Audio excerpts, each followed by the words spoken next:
With weeks to go until a new academic year, school districts are still figuring out what instruction will look like, both online and in person.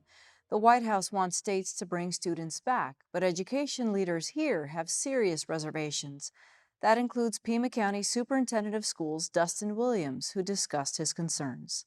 What are some of the district leaders telling you? I understand this includes principals, but also school board members. What are they telling you about this delicate balance they're going to have to manage? A lot of them say it was easy to close and it's really, really hard to open. I think they look at all the numbers of COVID every single day and they know that it gives everyone unsettling feelings, especially when you see the ICU beds and the health officials telling us that we are going in the wrong direction.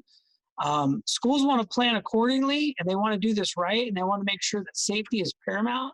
So the discussion is all around how do you keep kids safe, all the stakeholders and teachers and staff safe, and then how do you blend that all together and make education work? That's really the conversations that go on all day long.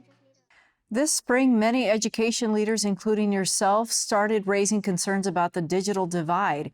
Here we are in July. Are school districts prepared to outfit students and families with the tools they need to learn at home? A lot more than when we left in March. You know, when we had remote learning in March and we had to close the year remotely, it was an opportunity for remote learning to happen.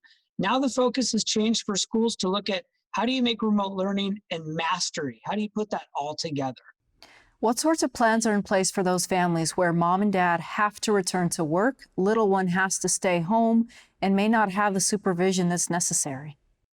Yeah, so we care about those parents a lot. We care about those students. And what we want to make sure is that there's an opportunity to blend those aspects. So if we can put together a model where you have a percentage, and we don't know what that is yet, but let's say it was a 50-50 or even a 70-30, 70 maybe being remote learners and then 30% coming to school in person. There's a way to do it. Schools can outfit it and they can make it work. They just need the proper leadership at the governor's office, and then they need the tools to make sure they can provide that safe environment. But it can be done. You've long been a proponent of socialization in the school system. You believe that kids need to interact with one another. How does that happen if it's mostly virtual learning here as we head into the fall? Well, the answer is if it's remote learning, they are not in person. We do miss that aspect. And we've always talked in this office that, you know, the cognitive ability of achieving mastery in school is so important. But the social emotional aspect for us is the home run at the end of the year to really develop our students into great citizens. Something that's really important is these new kiddos out there, they do love technology. So watching them during Zoom meetings with their classes, it does go a long way. We can do some teleconferencing with counselors and social workers, and we can make that work the second go around. It will never replace the in-person, as we all know, and that's dear to our hearts, and we all want that.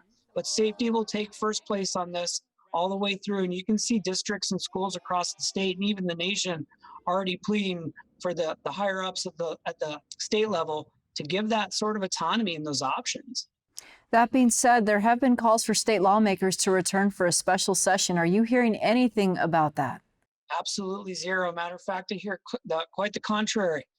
Definitely not bringing them back. So for right now, we depend 100% on the governor to give us the leadership that we need.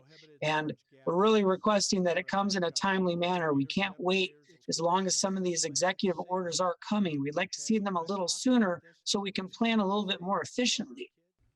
You've been in the classroom, now you're at the leadership role. Ideally, what would you like to see happen here over the next couple of months? You know, Lorraine, I'm really looking at even further than a couple months. If as the elected leader, I have an opinion. Again, we don't have the authority here. I'd like to see a remote option for this entire year. And if a parent or a student and that fits for their family and they can do that, I'm going to ask that they really consider doing that for the well-being of everyone, most importantly themselves. If in fact in person is the only way you can do that option for your child and your family, we're going to support you. We're going to make it as safe as we possibly can. But at the end of the day, it's all about keeping everybody safe. Okay, Dustin Williams, Superintendent of Pima County Schools. Thanks for your time. Thanks, Lorraine.